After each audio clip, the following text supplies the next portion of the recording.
Parlons maintenant de la pandémie. On a un bilan quotidien encore une fois aujourd'hui. C'est le dernier, donc, bilan de la COVID-19 pour le Québec. Alors, c'est 37 nouveaux décès, mais il faut ajouter à ça 165 décès. Pourquoi? Bien, il s'agit de décès qui n'ont pas été comptabilisés. On les ajoute au bilan d'aujourd'hui. On a donc un bilan aujourd'hui de 202 décès. 35 pour le nombre de cas aujourd'hui, mais 202 en comptant tout ça. On est rendu à 4 641 depuis le début de la pandémie. 408 cas se sont ajoutés. On franchit les 51 000 cas. Légère augmentation du nombre des hospitalisations, légère augmentation aussi du nombre des patients aux soins intensifs. Voyons tout ça, si vous le voulez bien, avec celui que l'ensemble des Québécois ont appris à connaître beaucoup au cours des dernières semaines. C'est le directeur national de la santé publique, le docteur Horacio Arruda, qui se joint à moi. Bonjour, docteur Arruda. Bonjour. D'abord, expliquez-nous, quand on regarde le bilan, d'abord, moi, quand j'ai vu le bilan aujourd'hui, j'étais quand même soulagé de voir qu'on avait aussi peu de nouveaux cas, 37, mais oups, on se rend compte qu'on ajoute à ça 165 cas. Qu'est-ce qui se passe? Écoutez, premièrement, je voudrais exprimer à toutes les familles qui sont endeuillées mes plus sincères sympathies. Chaque décès est un décès de trop, même s'il y en a 37 ou etc. Mais ce qui se passe, c'est que, vous savez, à cause du système du système de déclaration, il y a eu des retards dans certaines déclarations de décès qui datent depuis le début avril. Là. Fait que dans les faits, dans le nombre total qu'on a aujourd'hui de 202, là, il faut pas considérer que c'est 202 décès. C'est qu'il y en a qui ont été retardés dans la déclaration tout le long du processus. Puis c'est une chose que je veux essayer de corriger complètement. Parce qu'il faut remplir, il faut que le médecin remplisse le formulaire. En théorie, le formulaire doit se rendre à la santé publique pour être validé, pour être entré dans le système qui, lui, fait la surveillance de la COVID-19. Puis, dans ces cas-là, ça n'a pas eu lieu. Ça vient de différentes régions, de différents CHSLD, de différentes résidences. Malheureusement, c'est une chose qui, à chaque fois qu'on reçoit du rattrapage comme ça, de ce qu'on appelle un certain retard de saisie, puis que c'est saisi dans une même journée, mais ça donne l'impression que la situation se détériore. C'est des morts, c'est trop déjà, mais ce ne sont pas, je voudrais pas que les gens retiennent qu'actuellement on est en train de augmenter la quantité de décès. Au contraire, les décès continuent à descendre, tout comme les hospitalisations puis les soins intensifs. Justement, quand on regarde, bon, si on prend ces décès supplémentaires qui sont rajoutés aujourd'hui, les 165 décès, si on n'avait pas ce chiffre-là, on serait à 37 décès aujourd'hui, on serait 408 cas qui s'ajoutent. Ça, c'est 408, c'est un chiffre relativement très bas là, pour l'instant, en tout cas. Ben disons, vous savez, dans les circonstances, là, moi je rêve de chiffre le plus bas possible, mais effectivement, on voit la tendance à la baisse.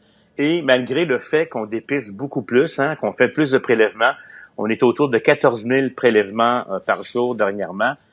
Malgré le fait qu'on teste plus, on trouve moins de cas qu'avant. Donc, ça veut dire que probablement, heureusement, c'est en train de diminuer et que la transmission communautaire est pas si intense que ça.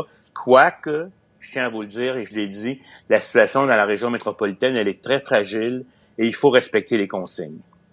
Justement, quand vous voyez, par exemple, les images de manifestations qu'on a à droite de notre écran ou déjà plusieurs personnes qui manifestent dans les rues de Montréal, notre reporter sur place faisait remarquer que la plupart des gens portent le masque, mais évidemment, dans une manifestation aussi importante avec au moins 1000 personnes donc qui marchent ensemble dans les rues, est-ce que ça vous inquiète, ça? Bien, écoutez, oui, comme je vous le dis, là, toute activité qui permet de rassembler des gens à l'intérieur de 2 mètres, bon, heureusement, j'espère que la majorité porte des masques, là. Je vois pas vos images actuellement, je suis sur mais je vais le regarder un peu plus tard.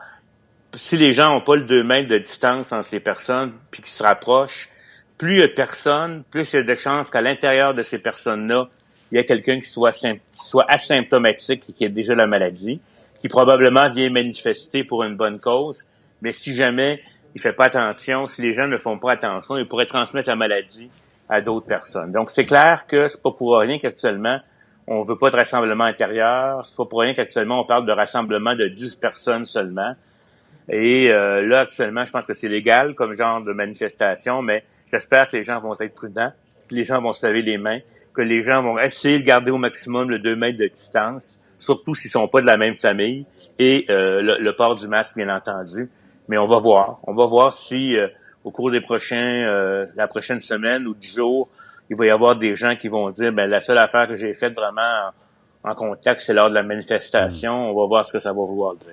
Revenons C'est sûr que ça nous inquiète un peu. Ouais. Revenons au bilan d'aujourd'hui, Dr. Arruda. Êtes-vous relativement confiant? Quand on regarde les chiffres qui nous montrent la courbe, on voit que cette fameuse courbe là, qu'on a tant souhaité voir diminuer, elle baisse, là, et les chiffres d'aujourd'hui vont en ce sens-là. Évidemment, tout ça, ça reste fragile, mais êtes-vous quand même confiant qu'on est sur la bonne voie, là? Moi, écoutez, c'est sûr que je suis confiant parce qu'on n'aurait pas déconfiné si on n'était pas confiant, première des choses. Là, par contre, comme je l'ai dit, à l'extérieur de la communauté métropolitaine, les choses se passent très bien, les écoles ont réouvert. C'est normal qu'on ait des cas, hein. Faut pas penser qu'on n'en aura pas du tout. Il va en avoir. Mais l'important, c'est que les personnes les plus à risque l'attrapent pas. Mais je suis content de voir les choses aller. Mais si on se met à déconfiner ou à se comporter exactement comme avant, en milieu de travail ou dans les magasins, etc., mais on va donner de la chance au virus de se multiplier et c'est là qu'on pourrait se retrouver avec des problèmes. Donc, je demeure confiant, mais excessivement prudent et c'est pas pour rien que je me lève très tôt le matin ou dans la nuit pour aller voir les chiffres parce que c'est cette tendance-là qu'on va voir. Je vous le dis, là, si tout le monde participe, on va être capable probablement d'avancer dans nos phases de déconfinement pour le bonheur de tous. Mais si on n'est pas respectueux des consignes, là, ce serait vraiment pas drôle de revenir en arrière. Et là, Dr. Arruda, quand on déconfine, il y a de plus en plus de services qui rouvrent, qui reprennent. On parle des garderies, on parle des piscines, des jeux d'eau, etc. Et à chaque fois que je parle à un responsable de ces associations ou organisations, et je leur demande comment ça va, ils m'expliquent tous qu'ils ont une longue liste de conditions qui sont mises et qu'ils doivent respecter pour que ça puisse aller de l'avant. Donc, on déconfine, mais chaque secteur d'activité qui retrouve un peu d'activité a des règles très strictes à suivre, là. C'est clair, c'est pas pour rien qu'on dit qu'on rouvre, mais pas comme avant. Je veux dire, quand vous allez aller dans un salon de coiffure, particulièrement dans la région à l'extérieur de Québec, de Montréal, puis plus tard ici dans la région métropolitaine au 15 juin, mais vous allez voir que c'est plus comme avant. Quand on va magasiner maintenant dans certains magasins, on se rend compte que c'est pas comme avant. Là, le 2 mètres, on se lave les mains à l'entrée. Il y a les 2 mètres, il y a beaucoup de plexiglas. Il y a des canaux là sur le sol où on marche pour pas trop croiser de personnes. On laisse rentrer seulement une certaine quantité. C'est ça qu'il faut faire. Ça, c'est le respect de la distanciation sociale de 2 mètres, puis la protection des travailleurs et des clients. Les décès comme tels, les 37 nouveaux décès, est-ce qu'on est encore dans la même dynamique? C'est-à-dire qu'essentiellement, les décès ont lieu dans des CHSLD, que ce sont des aînés qui Oui, exactement. C'est soit des CHSLD, soit des résidences pour personnes âgées, soit à la maison. Mais ce sont surtout des personnes effectivement âgées qui décèdent. Ça ne veut pas dire qu'il n'y a pas de personnes un peu plus jeunes qui sont déjà décédées, mais ça demeure encore le même profil. Les enfants sont pas touchés ou presque, et on a peu de complications chez les enfants. Les personnes adultes en bonne santé, c'est aussi moins à risque. Souvent, par contre, les gens qui ont des maladies chroniques plus jeunes, qui ont, par exemple, un surpoids, qui font du diabète, à ce moment-là, ils peuvent avoir des complications, bien entendu. Docteur Horacio Arruda, qui est le directeur national de la santé publique. Merci beaucoup d'avoir pris le temps de nous parler en ce dimanche. Je vous souhaite une bonne soirée, Dr. Arruda. À vous aussi, M. Jean. Puis je souhaite à tout le monde beaucoup de santé, puis de ne pas oublier les choses les plus importantes, se laver les mains, distance de 2 mètres, et puis porter le masque quand vous allez à l'extérieur. C'est bien noté. Merci, docteur. Au revoir.